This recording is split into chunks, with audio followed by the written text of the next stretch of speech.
the slight delay, just a couple of minor matters to be sorted for one or two interested parties.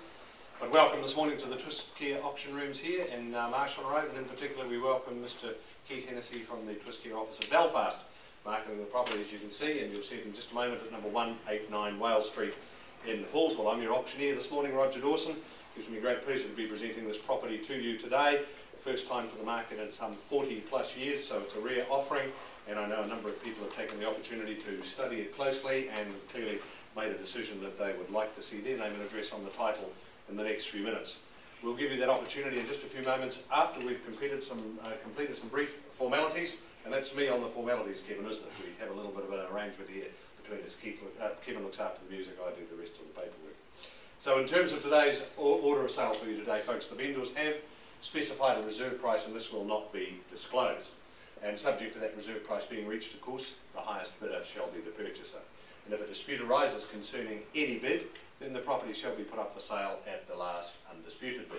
The auctioneer may refuse any bid, and no bid shall be retracted.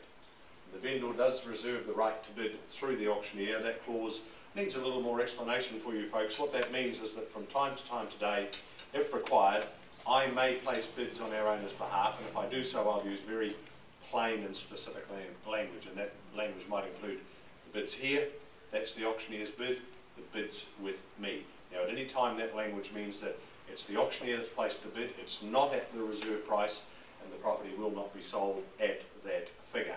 There is nobody other than the auctioneer today acting on our owner's behalf.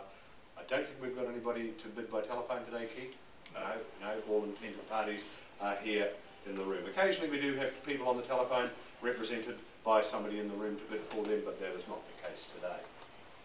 Now, the vendor may also withdraw the property from sale before it is actually sold without declaring the reserve price. Now, make you aware of that clause as well and its implications, buyers. From time to time today, if we fail to reach the reserve price, what we will normally do right there and then on the floor is present the highest bidder with an opportunity to pay the reserve price, having obviously reached the maximum in terms of the bidding in the room, and that clearly will be below the reserve price. Now, at some point, it may be that we are able, through discussions with the highest bidder, to come back and announce that the bid has gone from that figure to that figure, and it is now about to sell. Alternatively, the owners, in fact, may decide after a discussion with the highest bidder that, in fact, they are prepared to withdraw the property from sale here in the room without bringing it back to the floor, and they may actually sell it to the highest bidder, having paused on that last bid. So be aware of that, folks. Bidding in the room today makes it very clear to us that you have interest. If you sit on your hands, don't do anything, and we announce that it's sold, clearly at that point it will be too late. So it pays to register your interest by way of your bidding here in the room today. Now, the purchaser shall immediately, on the fall of the hammer, complete two simple obligations. Number one, sign the memorandum recording the sale, and equally just pay a nice round 10%, being the 10% deposit required on the day. And be aware of the risk and insurance clause. The property and chattel shall remain at the sole risk of the vendor until possession is given and taken.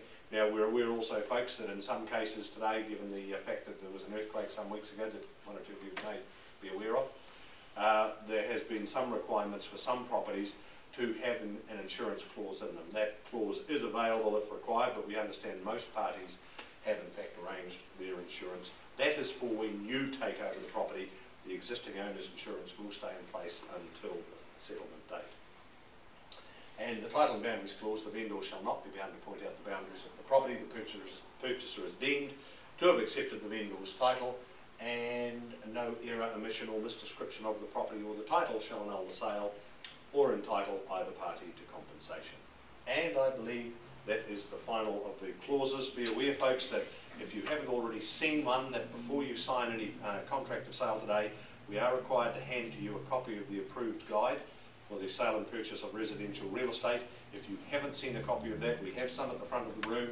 Put your hand up, we'll bring you a copy, because we strongly recommend that you do study a copy of that before you commence your bidding today, and in any case you'll be required to sign acknowledgement of that. There are further copies if anybody would like a copy today. And